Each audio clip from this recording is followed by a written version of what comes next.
regret and how important it is to live a life that really involves as little regret as we can possibly have. There's always going to be regret in life. It's just a question of letting fear hold us back from things that we know we want to do is just not serving us. It's not going to make us better people or help us grow. And I'm confident that in the end, when we sort of have that time when we reflect back and we think about regret, most of the regret, I guarantee you, is going to be from people who say, I wish I had just taken that chance. I wish I had just done that thing. And I didn't do it because of fear, and I didn't do it because of shame or thoughts that people were going to judge me, or worrying about other people's thoughts and other people's opinions, because everyone always has opinions. And the funny thing about opinions is they don't pay the bills. They don't make you happy. They don't fulfill you. Not other people's. So if someone else's value system is trying to be imposed upon you, or you feel like it is, or they've actually just downright told you, you know what, you shouldn't be doing that because it's embarrassing, or it's beneath you, or it's cringy, like me driving around talking to myself. I mean, it's a little cringy, right? But there's so many things that we should share. There's so many things that we should continue to pursue and try to be our best selves and try to chase our dreams, right? There's so many things that we should do that we shouldn't let these cringy thoughts or these feelings of regret hold us back. I've thought often about my mom. I'm going to visit my mom now, and how I just don't know of anyone off the top of my head, or anyone who's that close to me, who has embraced life more than my mother. She's just such a powerhouse, like a force of nature, a full force of nature, this woman. She's an only child, she's an immigrant, and she's always been about, what can I do next? What's the next big thing? What can I embrace next? How can I enjoy more? How can I do more? Always wanted to do more. Never gave up. She is 89 years old and lives in a nursing home, and she still talks about things that she dreams about doing, things that she wished she had done. And while she certainly has regret, I don't know that any human being doesn't have regret, the one thing she doesn't regret is putting herself out there. She'll never look back.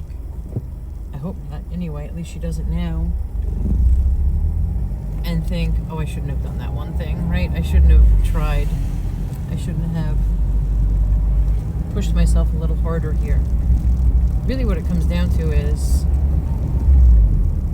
just doing. Just continuing to try to do and put yourself out there, and sometimes be embarrassed, and sometimes fall flat, and sometimes, you know, be rejected by somebody or have something fail. But the failures are what make you learn to do better the next time, and that is for sure how my mother's lived her life. So I think often about what does regret mean, and how long it's taken me to do things that I've wanted to do. I didn't go and get my higher education until later in life. I procrastinated as far as chasing dreams of starting my YouTube channel. I've lived here in Florida now nearly 3 years, and I started doing research on moving here long before that, years before that. And I thought about starting my own YouTube channel about the journey, about my research, about actually moving here and what it looks like now, and I didn't. And that's time that I'll never get back. So I certainly regret not having done it sooner. I'm glad that I'm doing it now, but it's just something to think about for any dreams that we want to pursue or goals that we want to reach. We shouldn't be thinking about someone else's expectations or what people are going to think, because I'm going to put this video out on YouTube, and maybe 2 people are going to watch it. And maybe it's 2 people that I know. And maybe nobody's going to watch it. And that's okay. And that's okay, because it's still a part of the journey. We're never going to be perfect the first time out of the gate when we try anything, regardless of what it is. But we're never even going to be remotely good if we don't try. We have to fully fail before we get good at something. And I'm okay fully failing. I failed at so many things. And I've never really had huge feelings of embarrassment or shame even, because I'm okay putting myself out there. I love meeting people, I love talking to people, I love being silly, and I'm okay just being myself and being silly even if people judge me harshly.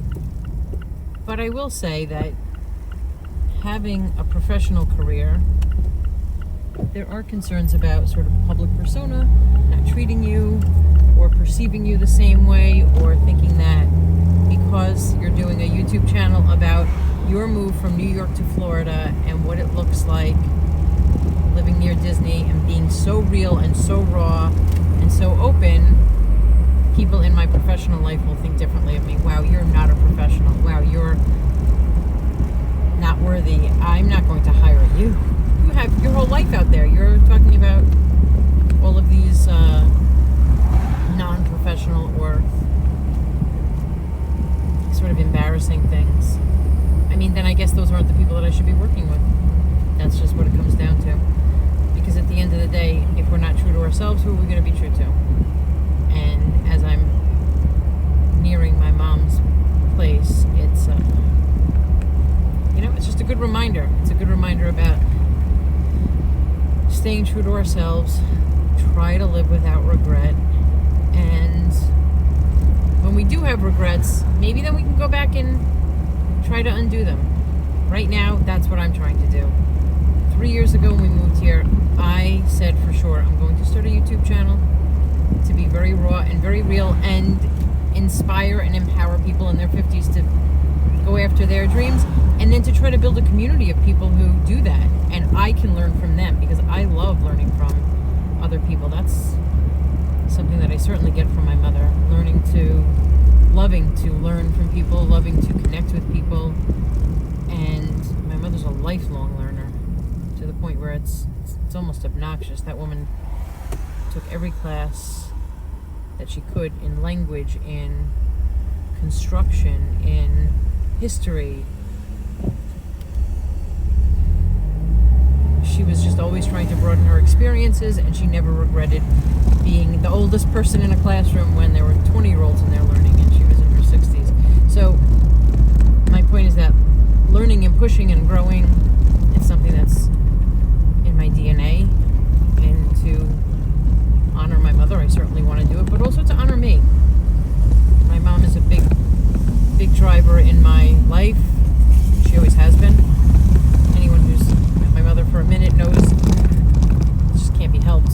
Anyone who meets her knows that's who she is. Oops. So the phone fell a little.